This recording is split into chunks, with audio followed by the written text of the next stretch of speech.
This morning session is has to do with dysynchrony.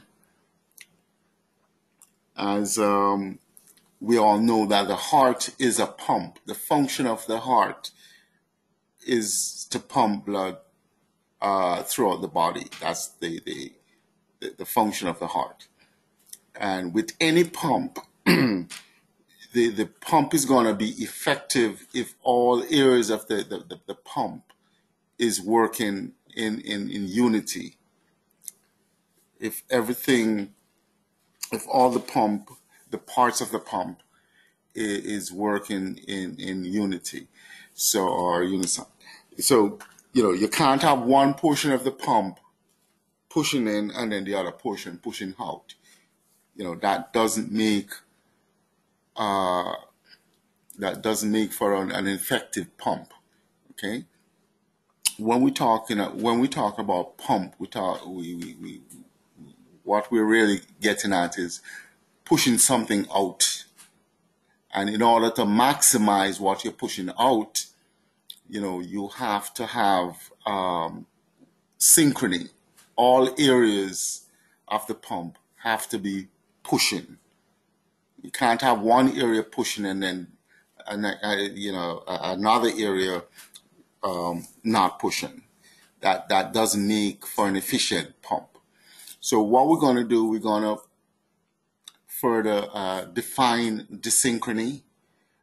There are different types of dysynchrony, how to diagnose dysynchrony, because the function of the heart as a pump can be affected if areas are not pumping, or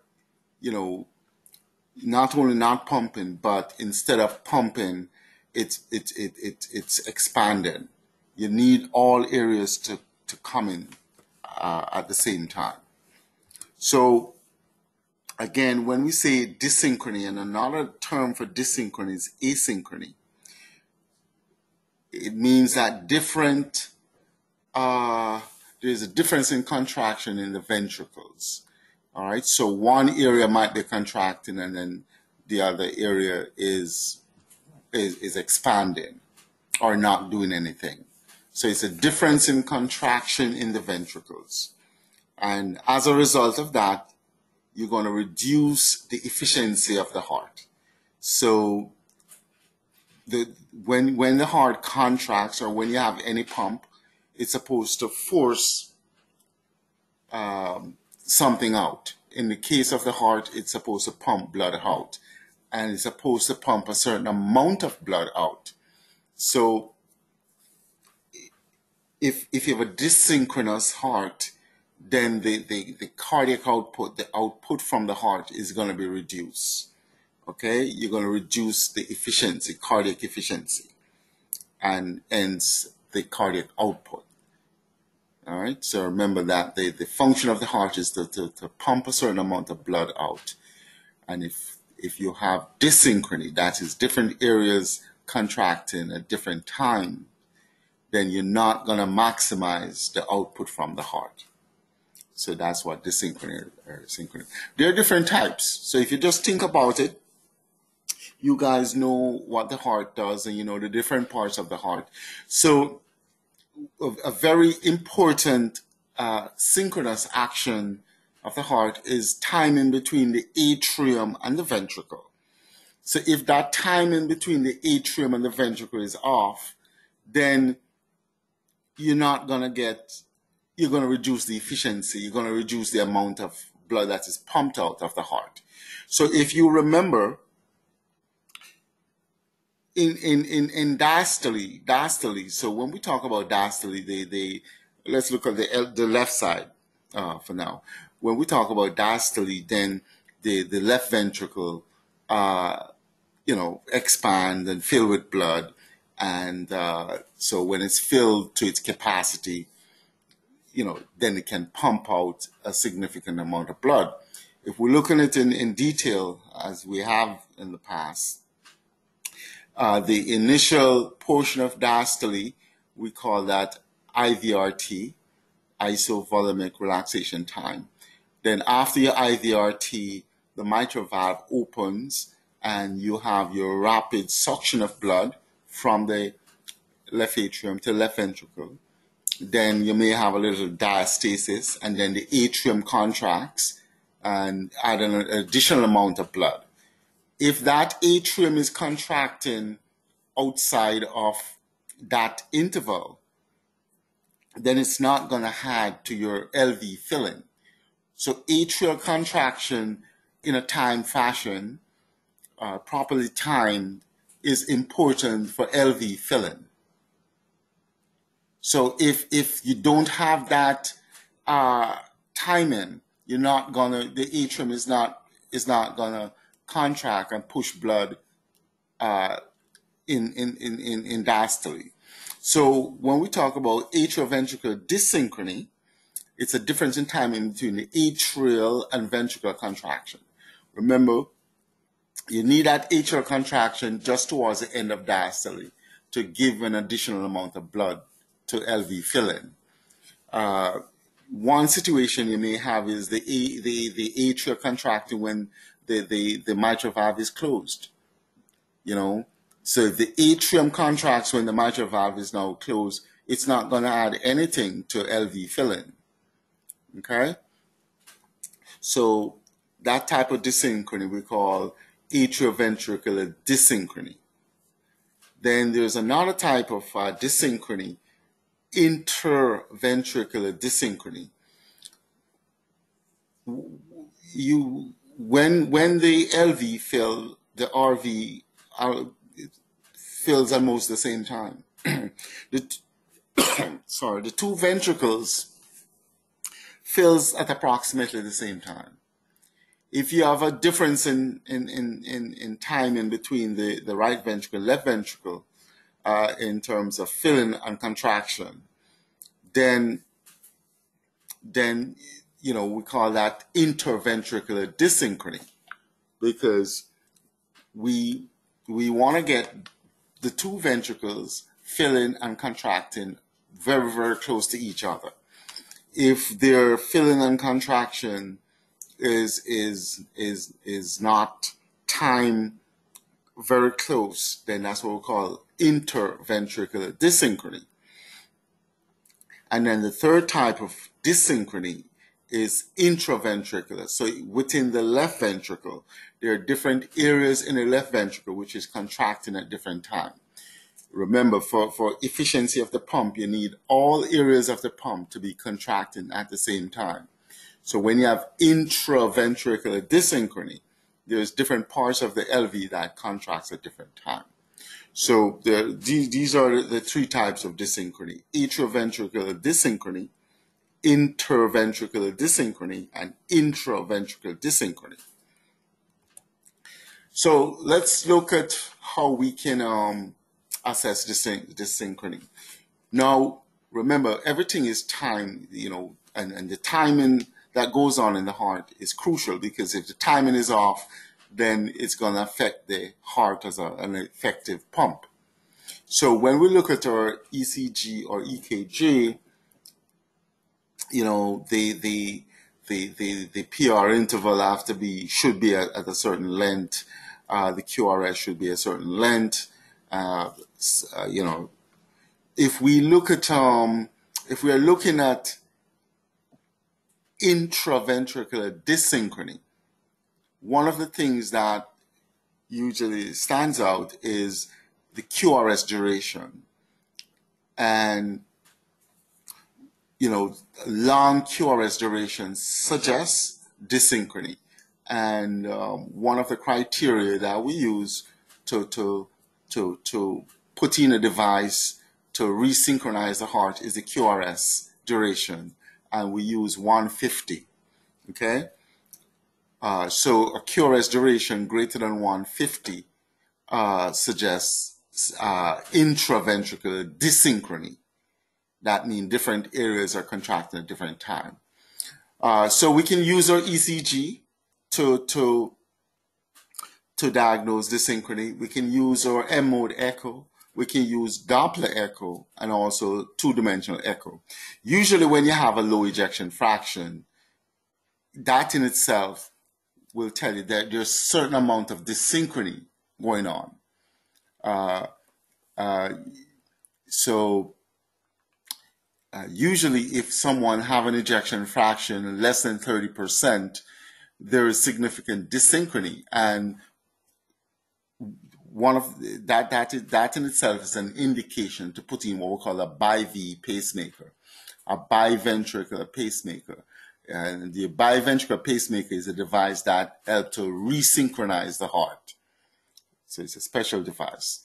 All right. So if we look at our M-mode echo, and just going over your M-mode echo, you can see this is a short axis on top, and the cursor passes through the through this area.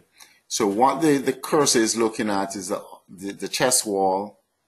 Then you have the RV wall, okay, and then the RV cavity, the septum, LV cavity, and the posterior wall. So the same thing that the cursor is seen is displayed on your M-mode image.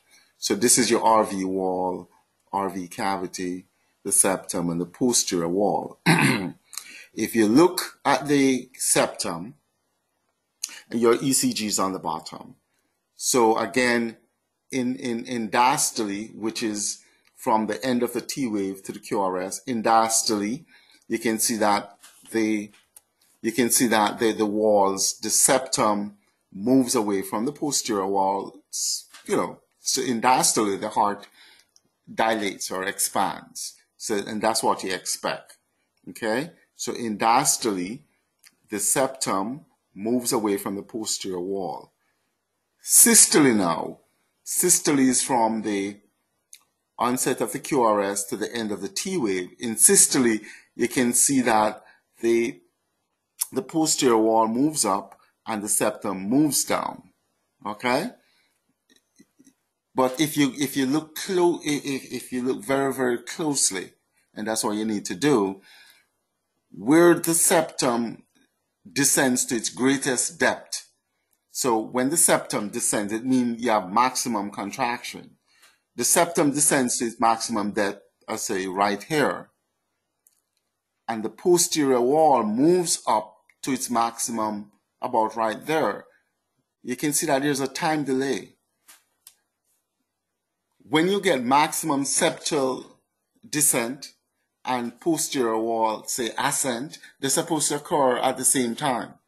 So if there's a difference between your maximal septum, say, contraction then, and then your posterior wall contract maximally at a later time, there's a time delay. And we call that the septal to posterior wall motion delay. Okay, in this case, you can measure it. So you remember your M mode, you have distance on the vertical axis and time on the horizontal axis. So you can measure the time delay from maximal septal, because when the septum contracts, it's going to move downwards. So where you have maximal displacement downwards, that is where the septum is contracted maximally. And then when the posterior wall moves up maximally, that is when and where the posterior wall is contracted maximally. There's a delay between the two of them. And that delay is because of dyssynchrony. And you can measure the time delay. Okay?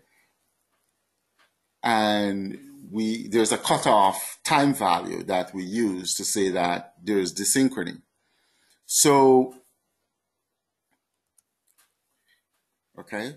So this is using M mode to diagnose dyssynchrony. And you can use your color M mode for the same purpose. So again, your cursor is right up there, and we're using the same fact that we know before. Anything moving towards, your probe is right up here. So anything that moves upward towards the probe is going to be red. Anything that moves away from the probe is going to be blue. So between your blue and your red so your blue suggests that it's moving away. So it's moving downwards. So contraction, when the septum contracts, it's going to move downwards. It's going to move away from the transducer. So that's why it's blue. In diastole, the septum is now going to move upwards towards the probe, and it's going to be red. So this junction, so this blue is systole, and this red is diastole. Okay, so if you get the junction between the red and the blue from the septum, and you do the same thing, because in the posterior wall, if it's moving up, so if it's contracting now, it's going to be red because it's going to move up towards the probe, and then diastole, posterior wall, is blue.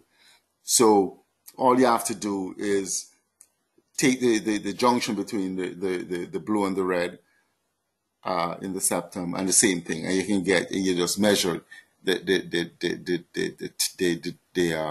time or the duration, and it should give you the same thing. So you can either do it with your color M mode, or you can just, measure, eyeballing it, see maximum descent, maximum ascent, and the difference. Okay? All right. So if we're going to use M mode to diagnose dysynchrony, what we're looking at is septal to posterior wall delay. And I've shown you how to do that. You can do your parasternal long axis or short axis view to do that. You change your sweep speed to 50 to 100 millimeters per second. And time delay from peak inward posterior wall greater than 130 milliseconds indicates LV dysynchrony. So either if you do it by your color M mode, and this duration, okay, from the septum to the posterior wall, if it's more than 130 millisecond, it suggests, or if you're going to just eyeball it, maximum descent of the septum, maximum ascent of the posterior wall, the time delay, if it's greater than 130 milliseconds, it suggests LV dysynchrony. In this scenario, it's 180. So 180 is greater than 130, so you have LV dysynchrony. But so these are the things that you have to do. Okay? You have to change your sweep speed to 50 to 100 millimeters per second. Okay? And then just do your measurements. You can also, remember we'll say one type of dysynchrony is interventricular dysynchrony. That is the difference between the RV contraction and the LV contraction. And if you get anything, if the difference is more than 40 milliseconds, it suggests interventricular mechanical delay or dysynchrony. So we can do that. Because, okay, so remember when we put our cursor across our sample volume across the right ventricular flow tract, we get something looking. So you always have your ECG, remember? So when we put our cursor at the right ventricular flow tract, we're gonna get just before you get flow across the RV outflow tract. So there's a time delay, okay? So this is what we call your IVCT, isovolumic contraction time.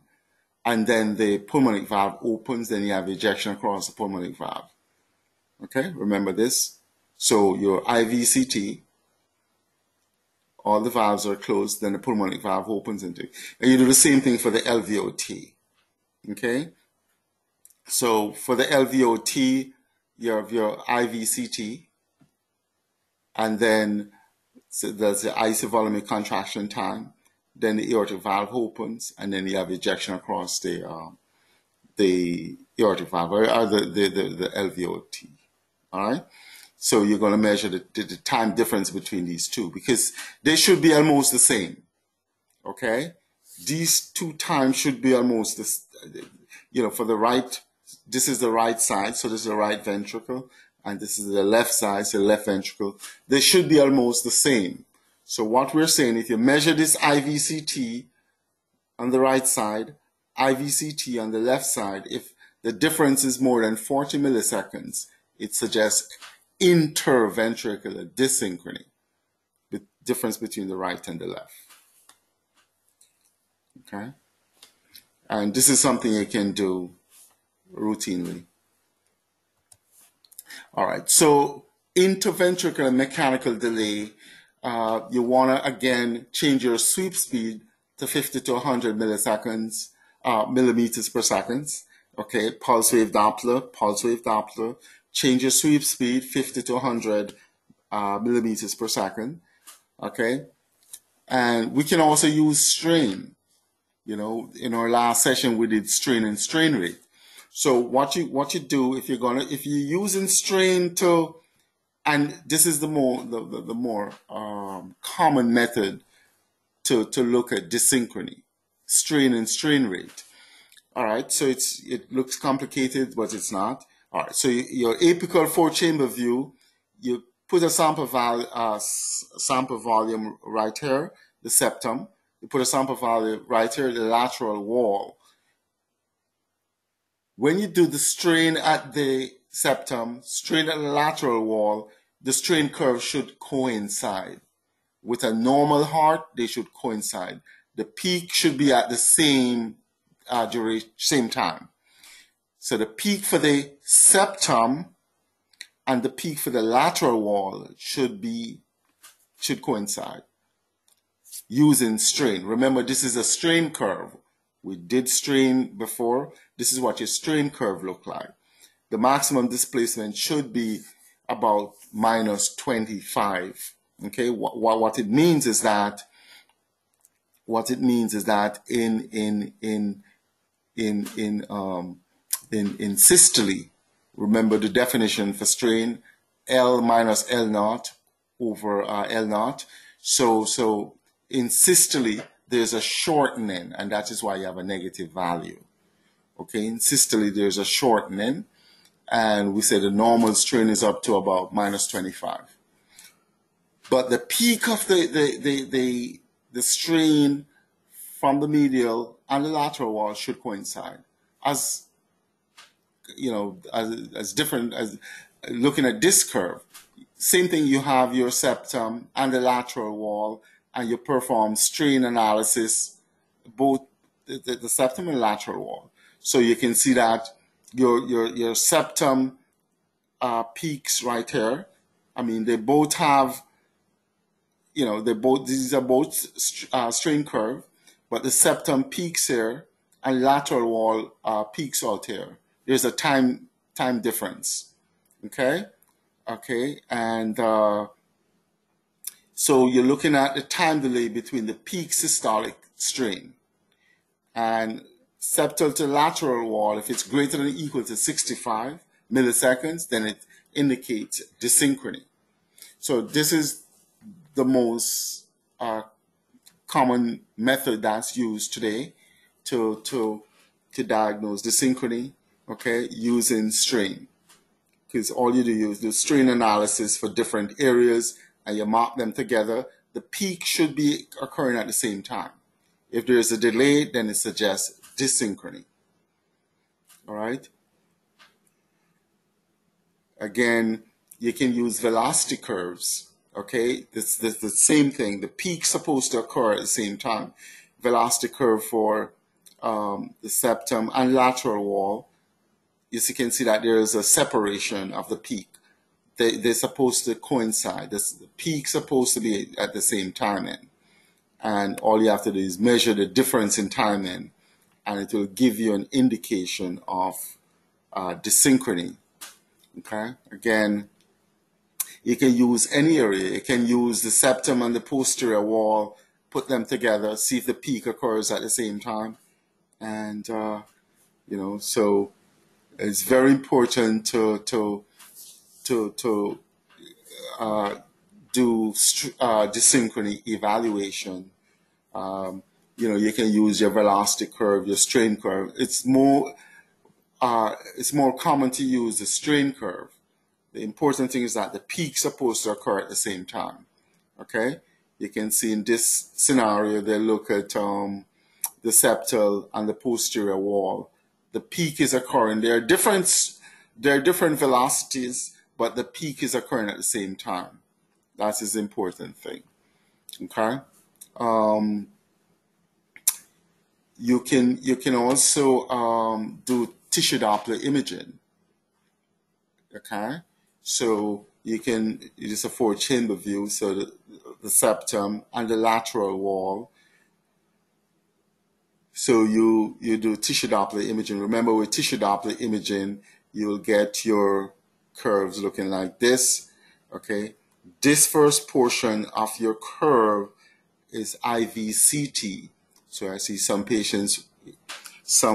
people, when they're measuring, say, RV S prime, they measure this. No, you're supposed to measure this. This first portion is the IVCT, isovolumetric contraction. So you can get from the onset of the QRS to the IVCT, say at the septum, and then lateral wall, you do the same thing. From the onset of the QRS to where you have an IVCT. And the IVCT, remember, it's this S prime is because they in this case the septum is moving up towards the probe, so you get an S prime. So at the beginning of the S prime, so from the onset of the QRS, the beginning of the S prime for the septum, and the same thing for the lateral wall. From the beginning of the QRS to the onset of the S prime, and you measure the difference. There shouldn't be any difference. There shouldn't be any significant difference. Okay, the timing supposed to, and remember, it's a pump. The heart is a pump, so it's timing we're talking about. Everything should be occurring very close to each other. As we pointed out before, speckle tracking echo is the preferred method for doing strain and strain rate. So if you're going to look at your different areas, then you can do your speckle tracking analysis, looking at your velocity curve. You can see that all the peaks line up.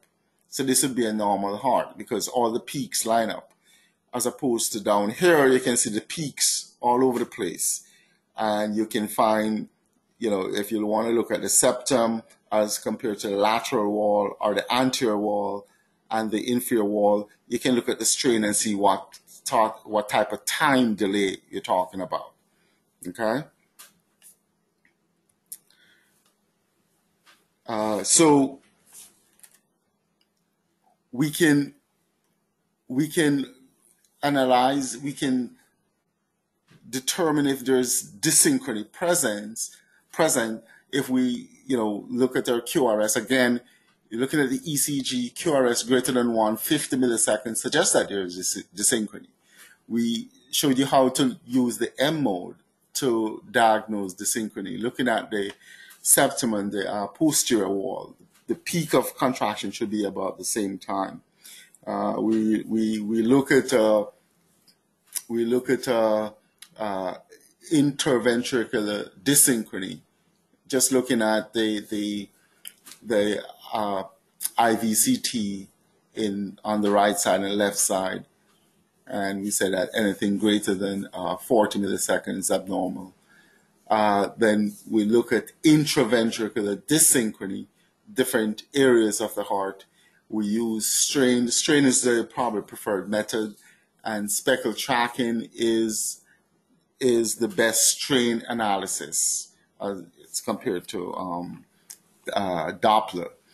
So if we diagnose dysynchrony, that is the heart is not contracting uniformly, we have a device that we can put in, the BiV pacemaker, biventricular pacemaker, that can improve synchrony. It can improve synchrony.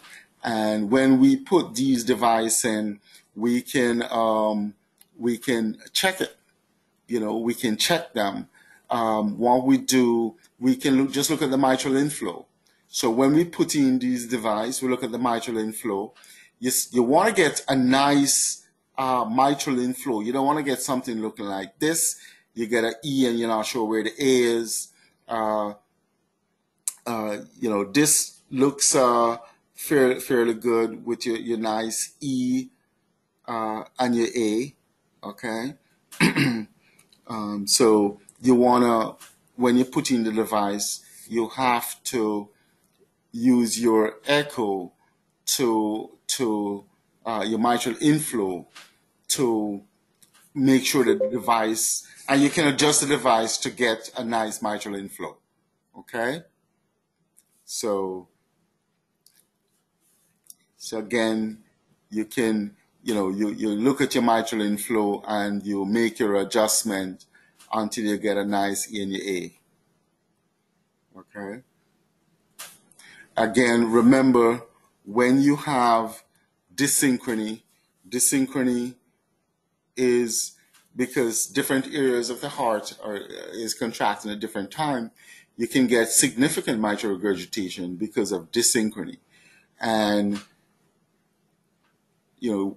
patient with an ejection fraction, say 20%, significant mitral regurgitation, we put in a BiV pacemaker, make the necessary adjustment, and after we adjust it, then you can see mitral regurgitation reduce significantly because you have now reduced your dysynchrony. Okay, the heart is more synchronized, so the different areas are contracting close to the other areas. So the mitral regurgitation, which resulted from your dysynchrony, is now reduced. This is some parametric color coding.